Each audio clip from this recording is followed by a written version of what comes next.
রব এবং ইলাহের মধ্যে পার্থক্য কি? খুবই গুরুত্বপূর্ণ প্রশ্ন করেছেন, খুবই গুরুত্বপূর্ণ প্রশ্ন। এইটা যদি কোনো পার্থক্য করতে পারে অর্ধেক সমস্যার সমাধান হয়ে যাবে।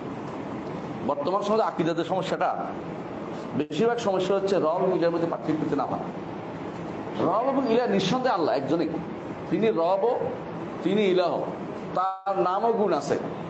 কিন্তু রব হিসাব, যেমন আপনি বলি, আপনি একজন ব্যক্তি, আপনি ছেলের বাপ, আবার বাপের ছেলে, আপনি তো একটাই, কিন্তু দুই দিক থেকে দুইটা সম্পর্ক আছে, এটাই তো। কেউ কেউ বলে তো আল্লাহ কি দুই রকম করে ফেলছেন। দুই রকম করিনি আমরা।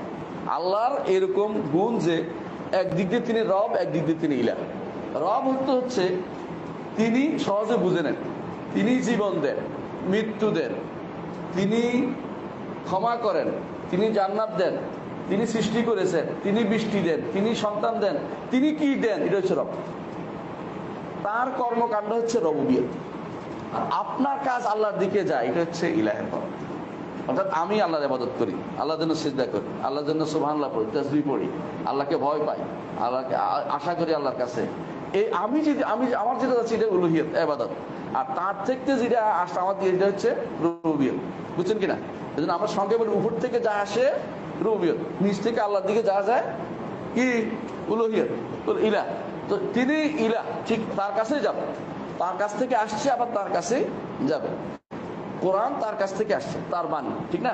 এটা রুবুবিয়তের আল্লাহ আসমা সিফাতের অঙ্গ। আমি ইবাদত করি, আমারটা কার দিকে আবার যায়? আল্লাহর দিকে আবার যাচ্ছে। এটা হচ্ছে কি?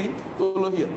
আমার কাছ থেকে একমুখী হয় কিনা দেখেন। আমার কাছে এসে যদি দুই তিন মুখী হয়ে যায়, আল্লাহ এটা আর নেয় না। দুই তিন মুখী কি? আমি মনে করলাম যে কবরের জন্য জবাই করব, কবরের জন্য মানত করব, পীর সাহেবের জন্য মানত করলাম, এবার চলে গেল অন্যদিকে, কবরের জন্য জবাই অন্যদিকে চলে গেল। আল্লাহর কাছে এটা যায়। যদি আল্লাহমুখী একমাত্র হয় তাহলে ইলাহ ঠিক আছে, আল্লাহকে ইলাহ মানিয়েছে, আল্লাহকে ইলাহ মানিয়েছে। একটা হচ্ছে আমার কর্মকাণ্ড আছে, আরেকটাতে আমার বিশ্বাস আছে। যেমন মিষ্টি কে দেয়? আল্লাহ, তাই না? এটা বিশ্বাসের অংশ রয়ে গেছে। হ্যাঁ, কিন্তু আমি যখন আল্লাহর কাছে চাইবো আল্লাহ বৃষ্টি দাও, তখন এটা কি? ইলাহ। আমি যাচ্ছি, আমি আল্লাহর কাছে যাচ্ছি, আমার যেটা কর্মকাণ্ড উপর দিকে উঠবে এটা হচ্ছে উলুহিয়ত, তারটা যেটা নেমে আসবে এটা হচ্ছে রুবুবিয়ত। ইলাহ আর পার্থক্য কি সহজে বুঝছেন? এই জিনিসটা যে ব্যক্তি বুঝতে পারবে না, তারা বিপদে পড়বে। শরীয়তের বিধান হচ্ছে ওটাও ঠিক করতে হবে আল্লাহর জন্য, নাম গুণ আল্লাহর জন্য, ওটাই ডাকতে হবে, আল্লাহকে নাম গুণ দিয়ে ডাকে বলতে হবে আল্লাহ তুমি রহমান, তুমি রহিম, তুমি আমাকে রহমত করো। এই যে আল্লাহর কাছে রহমত চেয়েছি, আমার চাওয়া, এখন এটা কি? উলুহিয়ত। আর যেটা আল্লাহ দিচ্ছেন এটা কি? রুবুবিয়ত। রব বুঝছেন তো? রব আর ইলাহ পার্থক্য, হ্যাঁ, এগুলো বুঝে নেন। সংক্ষেপে একটা উদাহরণ দিই। একজন মানুষ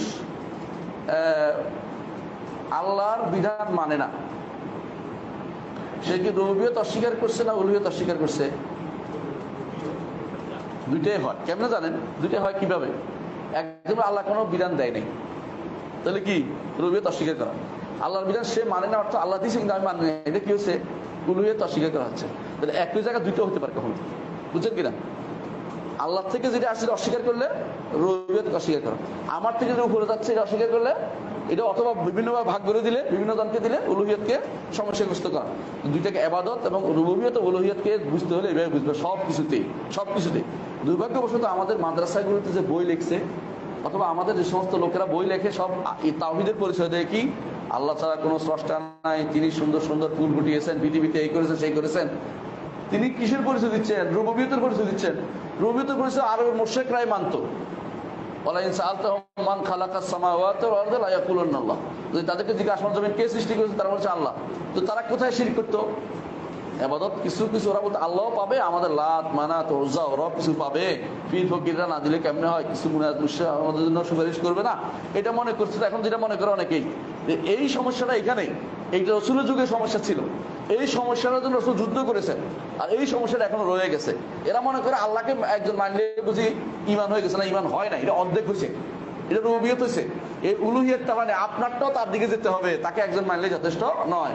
এটা খেয়াল রাখতে হবে সবসময়। এটার কারণে অধিকাংশ মানুষ বুঝে না।